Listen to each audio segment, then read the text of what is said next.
Hello friends, Janu the kitchen હાઉસમાં તમારું સ્વાગત છે। આજે હું સરસ મજાની દિવાળી માટેની ફરસી પૂરીની રેસીપી લઈને આવી છું।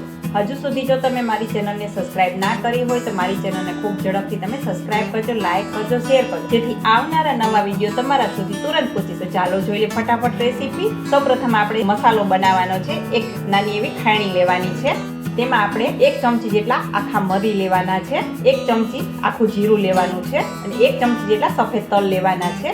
હવે તેને સરસ રીતે આપણે ખાંડી લેવાના છે અને એકદમ સરસ ભૂકો તૈયાર કરી લેવાનો છે। તમે જોઈ શકો છો સરસ મજાનો ભૂકો તૈયાર થઈ ગયો છે।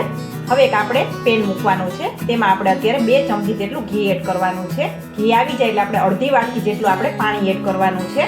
પાણી સરસ રીતે ઉકળવા લાગે પછી આપણે તેમાં 1 ચમચી જેટલો ઝીણો રવો આવે છે તે એડ કરવાનો છે અને ગેસ આપણે તરત જ બંધ કરી દેવાનો છે। બસ આવું ઢીલું જ રાખવાનું છે। હવે એક આપણે મિક્સિંગ બાઉલ લેશું। તેમાં આપણે 1 વાટકી જેટલો મેંદો લેવાનો છે।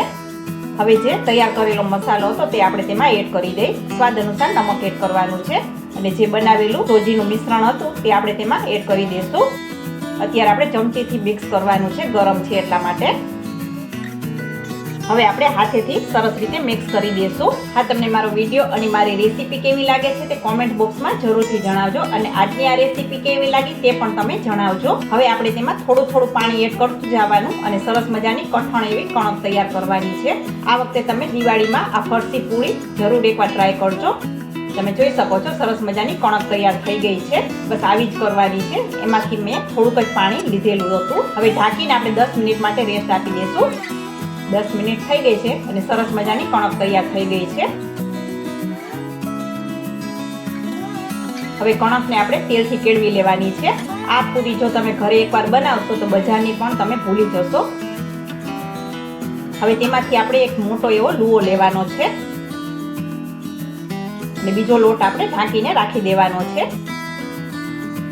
હવે તેને આપણે સરસ રીતે વણી લેવાનું છે। એકદમ મોટો એવો રોટલો વણી લેવાનો છે અને એકદમ પતલો એવો જ વણવાનો છે। બને ત્યાં સુધી એકદમ પતલો જ વણવાનો છે। તમે જોઈ શકો છો એકદમ પતલો વણાઈ ગયો છે। હવે અહીંયા આપણે સાટો બનાવવાનો છે। 2 ચમચી ઘી લેવાનું છે અને 1 ચમચી ચોખાનો લોટ લેવાનો છે। તેનાથી એકદમ સરસ મજાનું રિઝલ્ટ આવશે।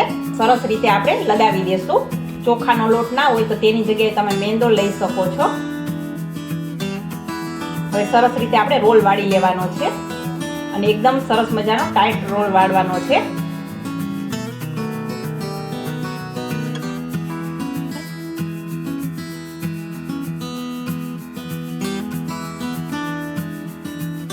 તમે જોઈ શકો છો સરસ રીતે રોલ વળાઈ ગયો છે। હવે તેનું આપણે કટિંગ કરી લેવાનું છે।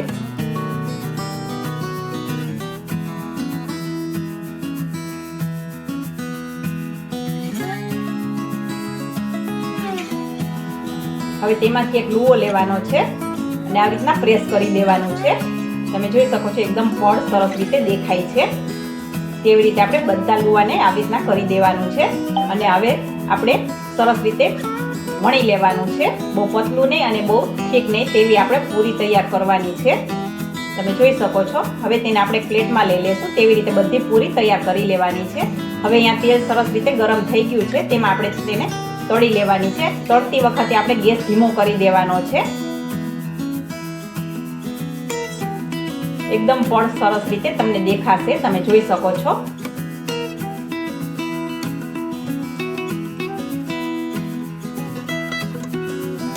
હવે તેનો કલર ચેન્જ થાય ત્યાં સુધી આપણે તેને રાખવાની છે। તમે જોઈ શકો છો એકદમ સરસ રીતે ક્રિસ્પી થઈ ગઈ છે અને કલર પણ સરસ રીતે ચેન્જ થઈ ગયો છે અને એકદમ પડ તમને દેખાશે। હવે તેને આપણે એક પ્લેટમાં કાઢી લેશું।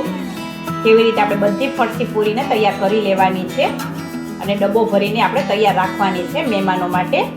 તો છે ને સરસ મજાની રેસીપી બજાર કરતાં પણ ઘરે સરસ રીતે તમે બનાવી શકો છો। તો કેવી લાગી આજની મારી આ રેસીપી તમે જરૂરથી લાઈક, શેર ઓર સબસ્ક્રાઇબ કરજો અને મને કોમેન્ટ પણ કરજો। ફરી જ મળીશું આવી જ અવનવી રેસીપી લઈને। ત્યાં સુધી આવજો।